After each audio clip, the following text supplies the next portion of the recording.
Hello everyone, and welcome to this week's Motor Trade Radio podcast.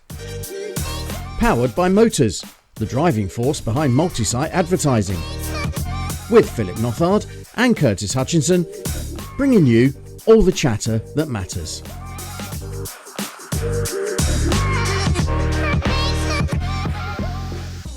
Well, we're into December, Philip, but I think we'll keep the pod a Christmas-free zone for the next couple of weeks. What do you think? I think I think at the minute there's still a lot going on in the industry, which we will get onto some of those this morning. Yeah, it's I think it's certainly not slowing down for the Christmas period, is it?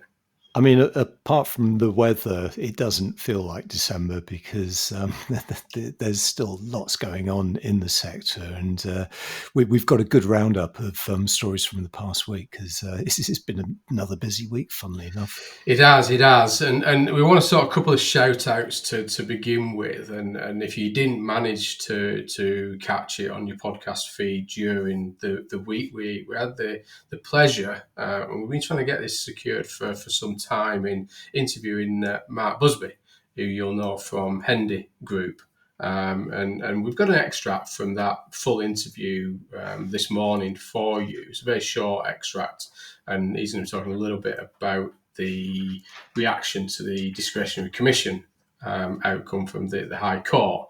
But I would say, have a listen to that full interview because it was fascinating. Just listening there, Curtis, to the background of Hendy Group was fascinating.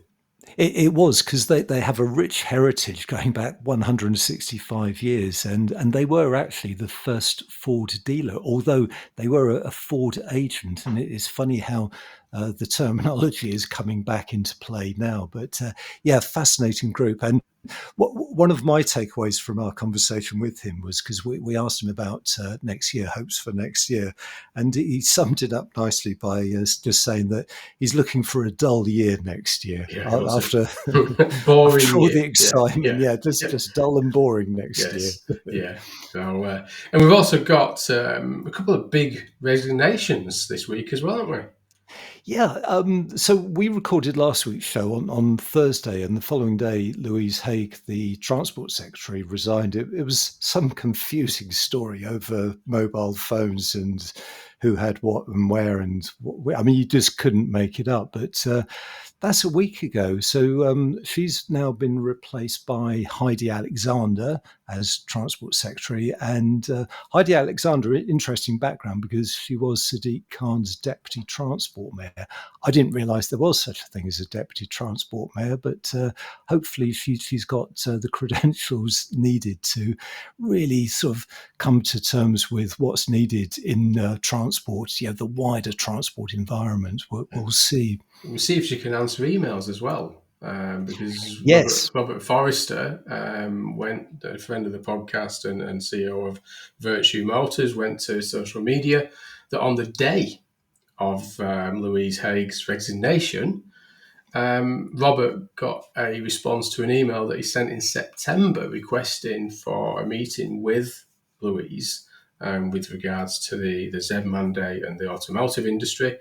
And on the day of her resignation, he received a response to that email to say that she had now gone and that he needed to invite again and send another email, obviously to Heidi this time. So, if you've not seen that through the LinkedIn, then I would go over to Robert's social channel on there, his LinkedIn feed, and read that because he does share the email. So it's quite amusing. He wasn't too impressed, was he? It's very poor, that is it, really.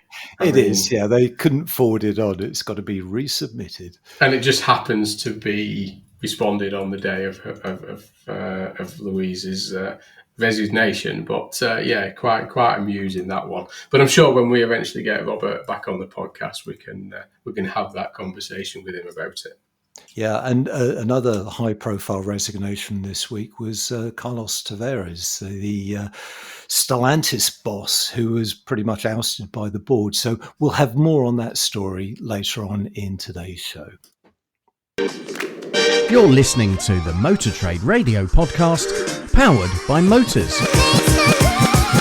Headlines this week come from Car Dealer, AM, Motor Trader, Automotive News, and the Daily Mail. We'll start with a look at November's new car registrations from the SMMT, and then follow that with a look at the used car market trends from Motors, followed by Cox Automotive's long-term used car market forecasts and why 2027 could be a pivotal year. News reports suggest the new car showroom tax is set to be hiked for ICE cars from next April. Stellantis boss Carlos Tavares will look at why he's exited ahead of his planned 2026 retirement. And positive first half year results from Caffyns, one of the last remaining listed groups. You're listening to all the chatter that matters on the Motor Trade Radio podcast. If you're a supplier and would like us to profile your business and reach our audience of dealer bosses, managers and decision makers on one of our dedicated supplier specials episodes, get in touch with Curtis and Philip at motortraderadio@yahoo.com.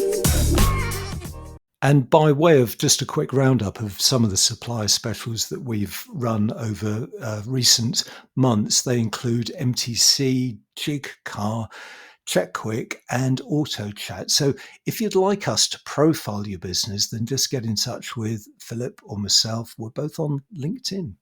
We have, and they've been great so far, and I know we're looking forward to 2025 and what we've got lined up there. But to begin with, we're going to go over, as Curtis said at the start there, to AM Online, and that's that retail demand struggling, but EV discounting sees OEMs avoid ZEV fines. Now, we know that the month fell by 1.9% overall compared to previous November, but retail registrations dropped by 3.3% in November, and that the overall electric vehicle accounted for over a quarter of the market due to unsustainable levels of discount, and that's according to the SMMT. Yes, so there's a lot to pick apart in the data from November. So, as you say, the total market was down 1.9%, but within that, there was double digits falls in registrations for petrol, which were down 18%, and diesel, which was down 10%. Hybrid and plug-in hybrid uptake also declined by 3.6% and 1.2% respectively. So the only area of growth was from battery electric vehicles, which grew for the 11th successive month. And they were actually up 58.4% to 38,500 units, representing quarter of the overall market. And as you alluded to earlier, that was really down to heavy manufacturer discounting over the course of the month. And this ended up being the best market share for EVs since December 2022. And November is just the second month this year in which battery electric vehicle uptake has reached mandated levels, albeit against the backdrop of a declining overall market.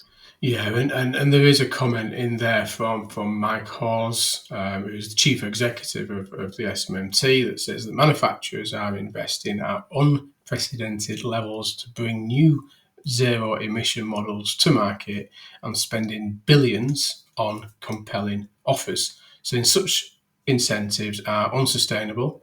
Industry cannot deliver the UK's world-leading ambitions alone. If it is right, therefore, that the government urgently reviews the market regulation and support necessary to drive it, given EV registrations need to rise by over half next year. So clearly, Mike, they're heavily saying that, we know there is the consultation that was a priority announced at the SMMT dinner that we covered last week. We've not heard anything else since then. Maybe Louise has gone and Heidi needs to understand what's going on there. But, clearly, Mike, there that we are where we are this year, but he's highlighting that it is unsustainable for 2025, particularly with the next level that the manufacturers need to achieve. Yeah, and overall, because I don't think we said the total figure for November was 153,610 units. So that's down from 156,500 last year. But you've got some updates on some of the European markets, haven't you? Yeah, so a bit sort of all over the place a little bit. Germany had a reasonably strong year with 244,000, and that was a 0.5% year-on-year decline there for Germany. France down significantly at 12.7% down to 133,300. A little bit behind that is Italy at 124,300, and that's down 10.8%. But Spain rose slightly by 6.4%. And we've also got the van registration figures for November. So we'll work from the SMMT press release for this, which went out with the heading "Van Market Posts Second Best November, but EVs and pickups need support to keep pace." So a sort of similar theme to the car market there in terms of those incentives to get new EV vans on the market. So the registrations increased by 10.5%. So it's the second best November on record. Uptake of all van classes increased, but pickup demand continues to decline. And electric van volumes grew by a third, but review of market regulation urgently needed, according to the SMMT, as annual market share retreats further from that 10% target. Yeah, so some challenges still going at place in the LCV sector. Heading over to car dealer now that this is used car supermarkets expanding stock inventories with younger vehicles to drive up profits, and saying that used car supermarkets hot new high for the year with stock inventories, saying that demand undented by autumn budget and court of appeal ruling on finance sales, and that the Motors Market View analysed November trading. And this is the data analysis that you've been looking at, isn't it, Kurt? Yeah, it is. So I met up with the team when the data came out for this, and there's some fascinating stats within this, specifically on what's happening within the used car supermarkets, because it looks though they're acting quite tactically at the moment and seeing some really good results. So the market view found that used car supermarkets sourced a greater number of younger vehicles over the course of November in a drive to increase profitability. So it's found that for the second month in a row, supermarkets have actually moved to increase their inventories. So in November, they averaged 214 units, which is actually a new high for the year. And that's up from 200 in October, and actually moving closer to the year-on-year total of 220 units.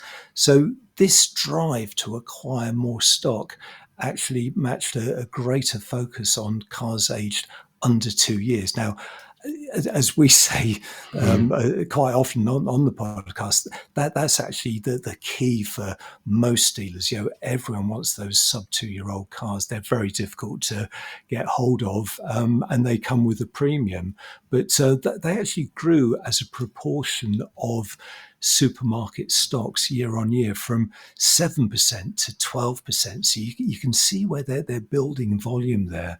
And this increase came mostly at the expense of older cars aged from 4 to 6 years, which actually dropped from 38% to 30% over the same period. Yeah, and as always, we've got the days to sell, and the data shows that the average days to sell was 30 in November, which is then thereabouts on par with both October and September. October being 29 days and September being 30 days. But the fastest sales were achieved by franchise dealers at 20 days. That's pretty quick. Yeah. Followed by supermarkets at 21 days. And independents at 52 days there. So very slow for independents there in terms of their days to sell. Yeah, it's some interesting stats there. And the Tesla Model 3 was the fastest selling car of the month, averaging just 15 days on dealer forecourts. And Motor's analysis of trends over the course of November really sort of pinpointed that, we had the budget at the end of October, and then we had the Court of Appeal ruling on dealer finance commission disclosures, and collectively together they had no noticeable impact on consumers researching and buying used cars last month. So some good positive news there for the sector. And as we were talking earlier about EVs, and the data shows that the share of EVs and hybrids stocked by dealers continued to grow, mostly at the expense of diesel, saying that EVs grew their share to 4.5% from 3% last November, but were outpaced by hybrids, which increased from 6% up to 9%, whilst diesels fell down to from 37.5% down to 34.5%. But petrol still accounts for over half, which is 52% of the used cars being sold by dealers.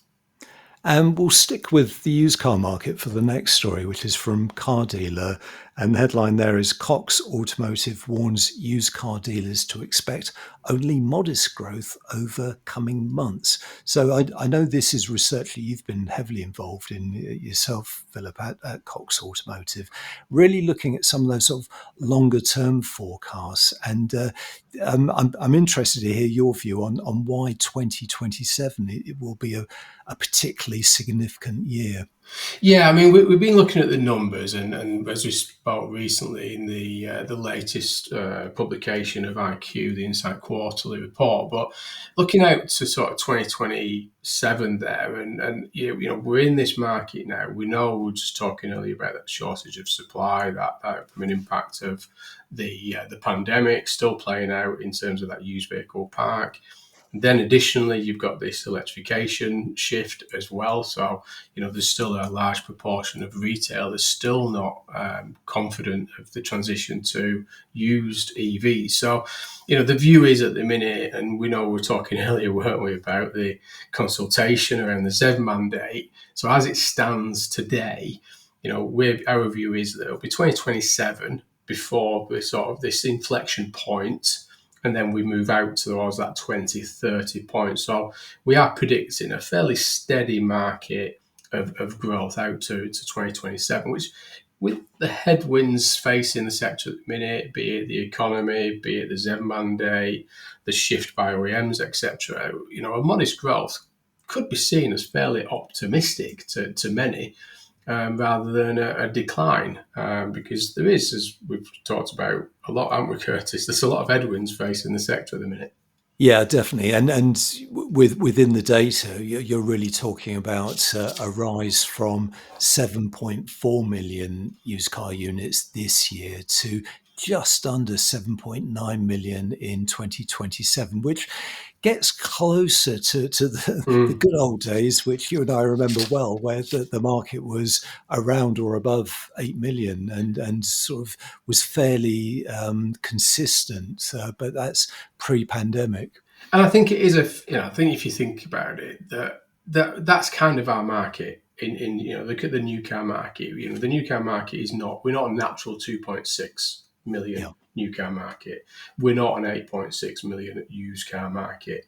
We are basically about 7.5 to 8 million used and around a 2 to 2.2 million new car market. That's what's sustainable. That's what is profitable for the dealer sector. So, without too much push. So I think that's our view at the minute, is a fairly steady continued recovery. There's a lot to play out at the minute. So, optimistically, I think seeing that steady increase over the next 2 to 3 years is a fairly optimistic outlook for the market. We'll be back after the break with an extract from our interview with Hendy Group's Mark Busby. You're listening to all the chatter that matters on Motor Trade Radio. Powered by Motors, the driving force behind multi-site advertising. This is your weekly one-stop shop for all the biggest car retailing headlines from across the media, available on demand wherever you are on your podcast feed. can't have you on without obviously talking about obviously the Court of Appeals ruling on obviously the commission payment, and more importantly, I think having you on as a the retailer side of things, because obviously there's a lot of conversation about the bigger impact of this and what it means to asset lending in the B2B, B2C space. But as a retailer, has it had an effect, and how has you as a business have you responded to what's been happening? Yeah, so I think on that day, that Friday, we were a little bit surprised on the ruling. We thought, okay, well, look, we'll think about how we manage that on the Monday after the weekend. But there were some lenders that took very decisive action, both late on the Friday afternoon and over the weekend, where there was a pause on business being written, which kind of left us, some of our retailers, in a difficult place where they were in that kind of phase between order and handover, and some of those handovers were scheduled for the weekend. So we had to be really nimble and agile in terms of giving our teams the tools to manage that. And then, but by Monday, we'd worked on how we were going to manage the commission disclosure. We've got a great team of people in compliance and in commercial F&I who kind of worked up how we could be compliant, how we could give our team the tools to be compliant. And we were ready with most lenders on Monday/Tuesday. So what we saw was a bit of a pause, a bit of a reset, and then us having to talk to our teams about how they confidently present the amount of commission in the finance agreement. And I think it's fair to say it's been pretty seamless, which probably took everyone by surprise. I think most consumers accept that there is a level of commission that underpins the whole transaction. And we've seen little or no resistance when presenting commission. Well, I think, clearly summed up there with Mark. I think, it was a case why we had Mark on the opportunity of chatting with him to kind of get a perspective from a retailer's view of how they handled this High Court decision around the commission disclosure, and more importantly, whether it's impacted the business in the short to medium term. Yeah, and it really does highlight the resilience of the car retailing sector, because, as Mark said, it hit on a Friday, and over the course of the weekend they put measures in place, and by Monday they had a resolution, and they were in a position to sell cars with finance whilst adhering to the new rules and regs. So pretty much textbook stuff, isn't it? Yeah, and I think it's correct. Again, you mentioned it there, that resilience of the sector, being able to very quickly respond, adapt, and continue on. And it wasn't the best timing just before a weekend. And I think in the interview there with Mark, there was a bit of contacting customers that were due to pick their vehicles up that weekend. So I think they've got through it quite well, and I think I support what Mark's saying, and the general feedback is it seems to be going okay at the minute. There is a bigger issue with it, but I think at the minute for the retailers, it's keep calm and carry on situation for them. But yeah, as again, have a listen to the full interview with Mark, because it's a fascinating, insightful interview there. Now, next headline, we'll head over to the Mail Online, and it's a little bit emotive, this one, so do bear with us. The headline is, new car buyers stung an extra £417 on average for road tax next year when Labour's vehicle excise duty hikes arrive. Phew, that's a long headline. but what interested us in this particular story is that it's based on some research that's been done by Go Compare, and it's around the likely impact of a hike to the car showroom tax from April next year. So it will really affect cars sold from 1st of April next year. Now, I haven't seen anything on how much the showroom tax is going up, and I don't think it's been announced. But this story, obviously sourced from somewhere, but they've worked out that the additional costs on a petrol car will be £417, and really highlighting the impacts on ICE vehicles, because with a diesel car you're looking at £1,114. So over double the impact on petrol, whereas battery electric cars are likely to go up just £10, an extra £10. Yeah, again, we started to scout these things at the minute. We're just finding out these things, aren't they, by accident on what's been decided through the budget or the manifesto from the incoming government there. But again, significant hikes, and I suppose you expect some of this, don't you, in terms of this transition to net zero. But I think to your point right at the start, I think it's been very well communicated at all to the consumers. Yeah, exactly. And it's worth looking at the Daily Mail's coverage, because they do actually have a useful table which breaks it down, how much each fuel is likely to be charged. So I've already gone through some of them, but it also looks at hybrids, pure hybrids. They're looking at £328 extra, whereas plug-in hybrids are looking at an additional £136. So we don't know for sure. It's interesting, and it does make sense for the government to be focusing on the showroom tax to again encourage battery electric vehicle uptake and starting to penalise more heavily ICE.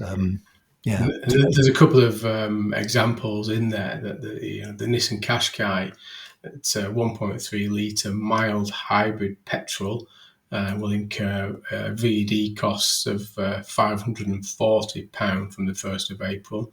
You've got your Range Rover, your mild hybrid diesel Range Rover. There's 194 grams per kilowatt of CO2, and will be hit by a 3,300 cost of that first registration. So some big numbers in there. Yeah, definitely. And of course, this will be on the back of the plate change in March. So I'm sure dealers will be factoring in early sales in March to just try and get ahead of those extra charges in April. And heading over to Automotive News Europe, and the big news that hit this week was that Carlos Tavares ousted because of the radical targets that Stellantis, his report says. So we know that Carlos was retiring. He was expected to leave the company in 2026. But following a meeting and what can we call it, Curtis? A disagreement? Yeah, I think disagreement, boardroom coup. Yes. So he's out with the immediate effect. And the story says that unhappy with his aggressive targets for sales and cost cuts and his contentious dealings with the automaker suppliers, dealers and unions, the board unanimously wanted Tavares to go. So he's out. But it's a fascinating one. This one, I mean, we talk about here in the UK, but you want to hear the dealers in the US talk about Stellantis' position. It's a lot going on. Yeah, and he didn't endear himself to the American dealers when he was talking at the Paris Motor Show this year, because he was being heavily critical about the American operations, and I don't think that played well internally within Stellantis as a business.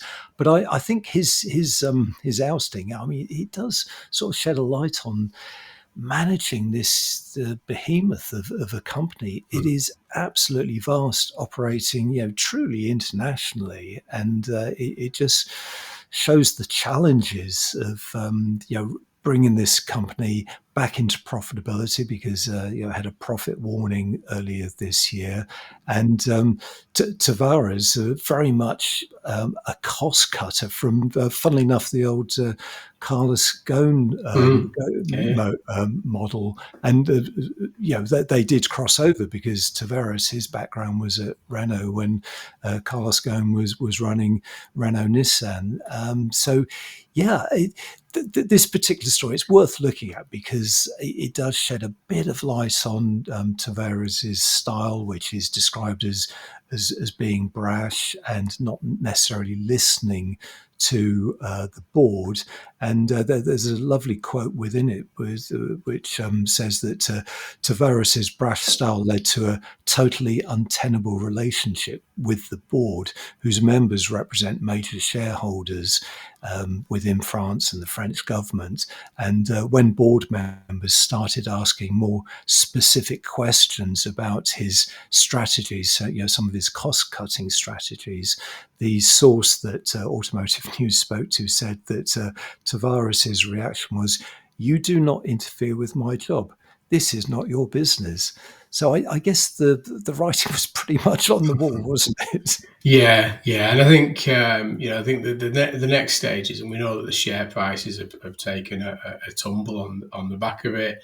I think the sentiment coming out of the US at the minute is they're quite glad that he's out. That they were blaming Tavares for a lot of their poor performance because they didn't have the models, they didn't have the model lineups, the products available to them to continue. And you can imagine some of those big US operators, they were soulless, Stellantis retailers, in terms of what product they had in the US market there. But I think the feedback is that I think they're a little bit less pessimistic is the general metric now, because obviously the next stage is who is going to be his replacement and their views and again, how they deal, as you said earlier, Curtis, that US North American marketplace, which has been a bit of a hit to his downfall. Yeah, and unfortunately, his last act of cost cutting was really to pull the plug on the Vauxhall Luton plant, the van plant. But that was part of a wider strategy looking at LCV EV production across not just the UK but across Europe. And just one story we're not covering in much detail because it's an evolving story at the minute, and that's with Nissan. That the Nissan CEO Makoto Yoshida races to save the automaker and his job. So if you've been watching the headlines for the week, Nissan are in a little bit of a financial difficulty and people are questioning the future of Nissan, but there's a lot going on at that board level, that senior exec level. So I'm sure that once we get some confirmation of what's happening with that we will cover it on future podcasts. And final headline for this week comes from Motor Trader, and it is Caffyns ups profits and agrees sale of property in Lewes. So this is some really encouraging half years from Caffyns, who are pretty much one of the last PLCs now. So they turned in a strong performance in the half year to the end of September 2024, with a fourfold increase in pre-tax profits to £213,000 on revenues that were up 3% to £137 million. And underlying profit before tax was £452,000 compared to £259,000 last time. And one thing that really struck me in this story was that actually included 0.14 million from the sale of a personalised number plate. I wonder what that was. We should look into that one a little bit more for next week. We'll try and let you know what that number plate was next week if we can find any information. £140,000 for a personalised number plate. That's nice one. It's a couple of quid, isn't it? It's not quite the F1 number plate, is it? That we know Khan was involved with at one point. That went for, I think, was it $1 million or something ridiculous like that? But, if you remember back to that one. But yeah, I mean, again, great result there, and we know that they are one of the last remaining PLCs alongside Virtue and Motorpoint in terms of those PLC motor retail. So a great performance there for Caffyns. But that's it for this week. I think we've covered quite a bit there, Curtis. Some big headlines hitting. And say there a little bit of a snippet there from the interview with Mark Busby from Hendy Group. And as always, we would advise you to have a listen to that full interview if you haven't done also already. That's all for now. So many thanks for joining us on the Motor Trade Radio podcast. Until next week, it's goodbye from me. And it's goodbye from him. Thank you for listening to the Motor Trade Radio podcast, powered by Motors, the driving force behind multi-site advertising. We'll be sharing all the URLs from this week's headlines on Monday morning. To make sure you receive them, just subscribe to the free newsletter on our LinkedIn page. Just search Motor Trade Radio Podcast.